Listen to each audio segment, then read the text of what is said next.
Hi everybody, and welcome to Chelsea Grottenbank's Facebook video. Today we're going to be talking about budgeting, which is important right now because we've got people that may be out of work, people that are living on reduced incomes. So it's really important to know how much you're spending every month and know where that money is going to so that you can make sure to plan accordingly. And some people might say, I don't have enough money to budget. That's, not necessarily true. You have to know where your money's coming from, when it's coming in, what expenses you have going out, and when those are going to come out. And we have a couple of ideas to help you track those, okay? So my name is Maria Gray. I am the Community Education Officer here at Chelsea Grottenbank.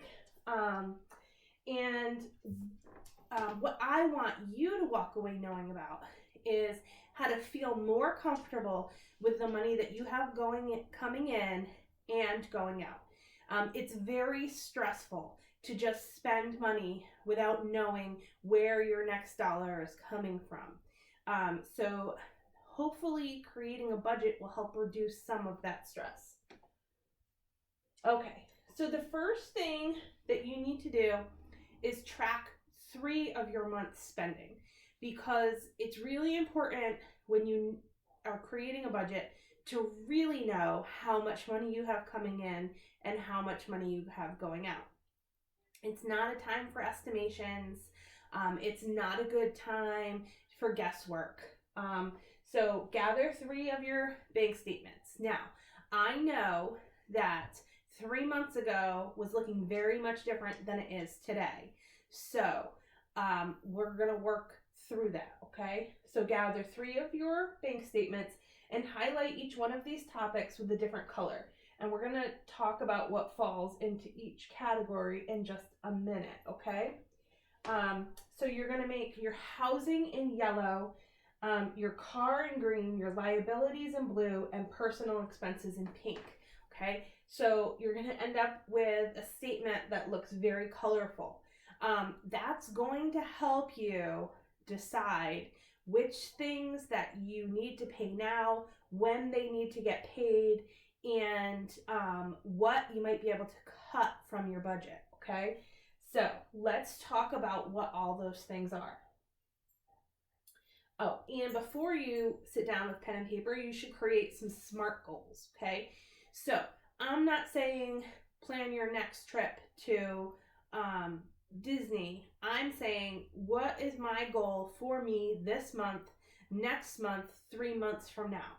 Maybe it's I had a loan that I'm going to have to pay off in just a little bit. I have to be able to make my housing payment this month. Whatever it might be, your goals now might look very different than they would have 3 months ago. But regardless, goals are goals. So think about what your goal is, okay? Make sure it's specific. So don't say, I want to be able to pay all my bills this month. Say, I want to be able to pay $2,354 in bills in the month of May, okay? Because pay all my bills this month is not specific enough. Measurable. How do you know when you're going to get there? In the month of May is measurable. Did I do it? Can I do it? Am I half through May and I'm not even close? Having something in there that makes it specific also will make it measurable for you. Achievable. Can you do it?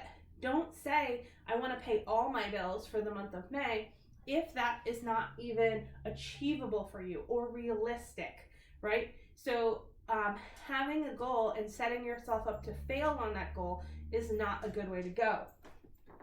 And timely. So how do you know that you want to are going to accomplish it? That's going to be part of your measurable thing. How are you going to be able to track it?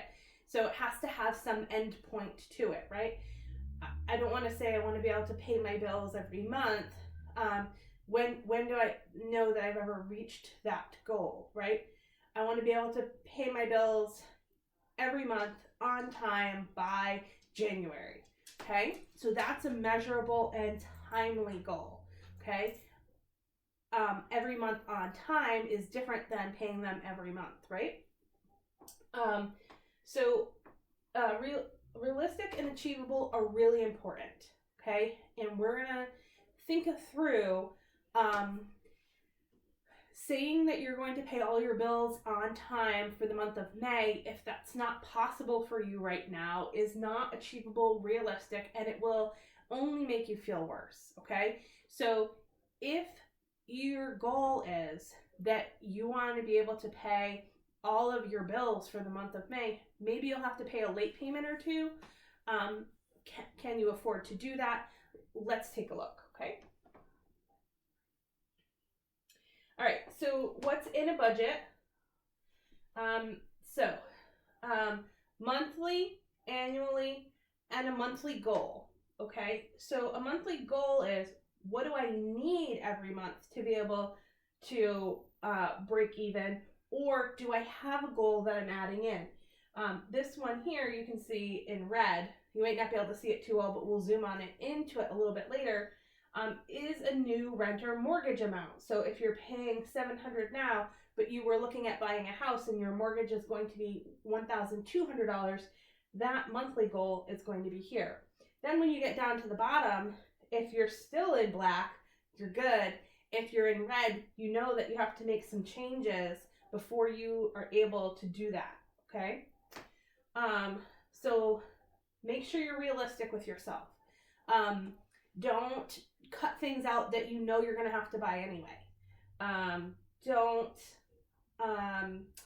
And use your tracking numbers from your previous month's results, okay? Look at what you're spending on groceries.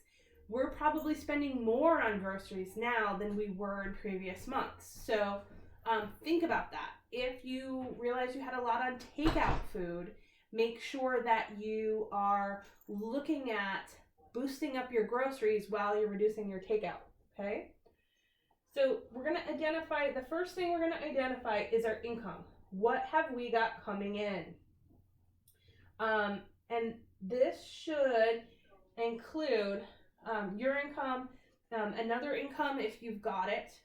So your income could be unemployment income, it could be Social Security income, it could be whatever it might be, your job income, other income. Is there another income in the house? Do you have a spouse? Do you have a partner that lives with you that contributes? Anything else, maybe child support, alimony, any tips or commissions that you might get, okay? So that would all go under income. The one thing I do recommend with this is if you have a spouse or a partner living with you, and you are committed to working, you need to be committed to working on this budget together. Having one person working on a budget and the other person just doing whatever they want to do never works out. You need to be a team and you need to work on it together. The one thing I would really recommend when you're setting up this budget and you're looking at the past 3 months of statements and highlighting things, have it be a safe zone, okay? It is not the time for an argument about what might have happened 3 months ago. It is the time to be thinking about, where are you going from here? How can you control spending moving forward? It's not time to think about what we've done in the past. Getting people on the same page and having it not be a fight to get this done is really important, to have that as a safe zone to be able to talk through bills, okay? Because you need both partners on board and you don't want it to be a fight when you're trying to get this done. All right, so next you're going to identify household expenses, okay? And especially now, sorry everybody, it's really important to group things together so you know how much you're spending on each thing, and it's not just a random list of bills, okay? A random list of bills is really hard to break out, right? So how much do you spend on your rent or your mortgage every month? Here, like I was saying before, we're paying $700 now, but we'd like to pay $1,200. This might not be a goal for everybody right now, okay? But the housing market interest rates are really good. So if you're in a place that you can buy, you're both still working, and you're thinking about it, it's a good time to put that in there. cable, cell phone bills, electric, and groceries. Okay, what are you spending to keep your household together? Okay, as you're looking through this, if you are on a fixed income, if you've already paid off your mortgage, you might want to think about adding things in like homeowners insurance and property taxes, which are generally rolled into your mortgage payment. But after you've paid off a mortgage, those wouldn't be in there. So you're going to want to account for those on the monthly so that you don't get to a point where you owe that tax bill and all of a sudden it's right there. And looking at this list, you need to pay your rent or your mortgage. You definitely probably need to pay your cell phone bill, as most people don't have home phones anymore. You're gonna need to pay your electric bill, and you're definitely gonna have to have some groceries. The one thing that you could get rid of on this list is cable, okay? I know everybody is stuck at home. I know that, thinking about getting rid of cable right now is a tough situation, but cable bills can be very high.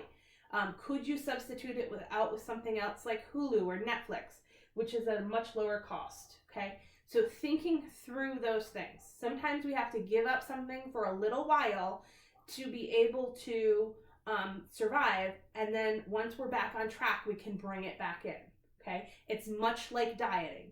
What are you willing to give up right now to get to your goal so that when you're done, you're going to be at your goal, and then you can ease things back in. Maybe after giving up cable for 4 or 5 months, you'll realize you don't need it anymore. Who knows? Okay, and then you're going to look at your automobile expenses, okay? So you're going to have your car payment if you have one. If you don't have one, great. Your car insurance every month. Gas and maintenance. So I suggest putting a line item for maintenance in there, even if you don't do maintenance on your car every month, just so that you can have some money, a little bit of money saved up for when you do need an oil change or a new pair of tires or whatever it is. Then right now, our gas is probably much less a month than we were paying before. So you might be able to drop your gas line down, right? If we're not driving anywhere, if we're staying home. If you don't have a car, don't forget, if you are going to work still, do you have to take a cab or a bus or an Uber? Are you getting a ride from a friend? Maybe give them some gas money. Gas is a lot cheaper right now, so even if you are driving, this number might be lower, okay? All right, and now your personal expenses. So thinking through everything that you spend every month. Oops, sorry, everybody. Everything that you spend every month that isn't necessary for you to live. Things like getting your hair done, eating out, buying clothing, going to movies, concerts, any unnecessary purchases. All of those impulse Amazon buys we're buying right now because we're sitting home bored. Put the kibosh on those, or give yourself a line item for it. How much can you spend? We can probably eliminate many of these right now because we can't go get our hair done. All the salons are closed. We're probably not eating out as much, but if we are, make sure, if we're doing takeout to support restaurants once or twice a week, make sure we're giving ourselves a line item for that.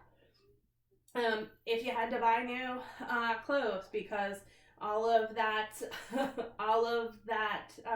stress eating has caused you to gain weight, then give yourself a line item for that. Whatever it might be, give yourself a line item for it. This is one of the only places that you can look at and eliminate things from your budget. All right, and then you're going to identify any of your liabilities. So these are debts that you owe every time. So I would give each one its own separate line item. So your Visa card would get a line item. Your MasterCard would get its own line item. Each individual one, so that you know how much you're paying towards each one every month. Any hospital bills that you may owe. If you're paying on them monthly, make sure to put that in there. Student loans, your mortgage wouldn't be in here because it would be under your household expenses. Your car payment wouldn't be in here because that's under your auto expenses. But if you had like a home equity loan or some kind of a personal loan, that might be on here.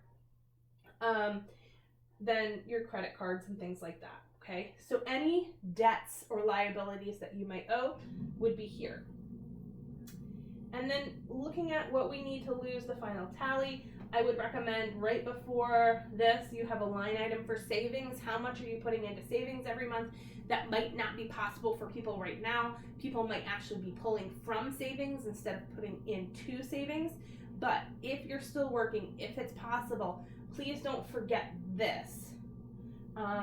Total income minus your total expenses, and then you should have a difference, okay? Over here, again, we added an extra $100 into savings every month as a goal. It looks like we would be able to do that because we're still in the black here. We're well in the black here. If you're in the black and you have extra money, nobody just has extra money sitting around. It should be going somewhere. Does it go into your savings account? Does it go towards paying down that medical debt? Does it go towards paying credit card bills? Do you boost up your grocery bills because it's costing you more now? And then think about how you can make changes to this. This number, if you're in the red, don't stress about it. This is just your first draft. Look through, see where you can make changes so you can come out to 0 here. And let's think about how can you set it up, okay? So what we've been looking at so far is an Excel spreadsheet. That's great if you're very tech savvy, if you don't mind pulling out your computer to do it, if you're good at setting it up and having the math done for you, if you're sure you got those math equations correct. Because if you don't have them correct, it might mess up your whole budget. So if you're not super tech savvy, maybe this isn't for you. I use a journal. I have every month set out for me. I have it all broken up. I have it by month. This happens to be an August monthly budget. I have my budget, my actual, my difference, and my goals. And I have everything broken out by category as I did here in this Excel spreadsheet, okay? But it's just in a journal versus in an Excel spreadsheet. I use a calculator to do the math. And there we go. This is calendar budgeting. This is great if you're really living paycheck to paycheck as you might be right now. Grab one of those free calendars that you got. If you don't have one, drive through your bank. Ask them if they have any leftover 2020 calendars. Use a Google Calendar. Print out some sheets from online, from a free printable calendar. Whatever, it's super easy. Then you're going to pick your start month. This one has a goal for this month, which is pack a lunch every day is the goal for January here. So packing a lunch every day means that your line item for eating out would go down, your line item for groceries would go up. Everything that's being paid out, they're highlighting in red. Everything that's coming in cash, they're highlighting in green. And then they've got some events happening on here in yellow. This happens to be New Year's Eve and New Year's Day. You could do birthdays, you could do whatever it might be. You could color code it the same way that you've color coded your sheets that you've done highlighting on your budget, okay? So paydays coming in. So you're gonna put everything on here. Then you'll be able to see when your pay is coming in and all of the items that need to go out before your next pay, right? You can flip between months and look, what do I have to pay out of this pay into the next month so that you can be on board. Many of us right now are budgeting based on what is on our account. We're not really looking at what bills we might have coming up and coming out. We are not really looking at when is the next time that we get paid so we have money coming in. This is a really good way to do that, okay? Where can you save? All right. So a lot of us aren't getting our nails done right now because salons are closed. We're probably not doing as much Starbucks or Dunkin' Donuts. Can you cut cable? Yes, you can. But again, that's up to you. You're stuck home with nothing else to do. If that is your one thing, then maybe that's your one thing. Can we do less takeout? Probably. Can we support small business? Maybe. Let's look at, some restaurants are doing amazing dinner deals right now. So for $40 from someplace, you could get a dinner for 4 to 6 people. Is it worth it? Does that work with your budget? Looking at pre-planning groceries. We have the opportunity right now that we can order groceries online. We have some downtime at home. Let's make our grocery a list for the month. Let's look at, what are we eating this month? What do I need to get at the grocery store? What might I have in my storage? What do I need to buy versus what I have? Meal prep, meal plan. How much is that going to cost you? We have a little bit more time now than we had before. So using that time to get into good habits will then help us with savings in the future. Meal prepping for a month, just thinking about what you're going to have for breakfast, lunches, and dinners will help you make qualified decisions when you're going grocery shopping or ordering those groceries online, because you won't be making impulse purchases. You're going to say, we need this for breakfast, these are our snacks, this is what we need for lunches, and this is what we need for dinners. Sometimes ordering online might save you more money than going into the store. Going into the store, we see things and we're like, oh, this is a good deal, this is a good deal. And we end up spending $40 or $50 more than we were thinking that we would. So thinking through those things. Going in with cash so you can't go over your budget is a good way. Getting a grocery gift card so you can't go over budget. That's a good way. Ordering online. Some things we can't get at the grocery stores right now. Where can we get those things? Can you get them from your local farm stand? Can you, is there a dairy that's delivering to you? Can I get milk from somewhere else? Getting creative and looking at things. There's a bunch of community forums. Lots of places are doing free meals for community. So be thinking through, I could get a free meal here one day, we all are in a position right now where we might need some help. So thinking that other people might be more needy than us, which is maybe what we've thought in the past. In order to get from now to next month and the next month and maybe the next month, we have to be thinking about, what do we need for our families? How can we help other people? Sometimes helping other people is not money, maybe it's time. Maybe it's volunteering to help hand out a meal and then getting a meal to go, okay? So giving and getting is really important. Some other resources we have available to you. We have a really good budgeting tool on our e-learning platform at chelseabroughton.enrich.org/budget. We also have a simple budgeting worksheet on there that's printable. And there's also a webinar, Budgeting Your Most Frequently Asked Questions. So you can watch another 20 or 30 minutes of somebody else talking to you about budgeting and answering some really frequently asked questions. So we hope you have a great day. We hope you have a good week, and we'll see you tomorrow. Bye-bye.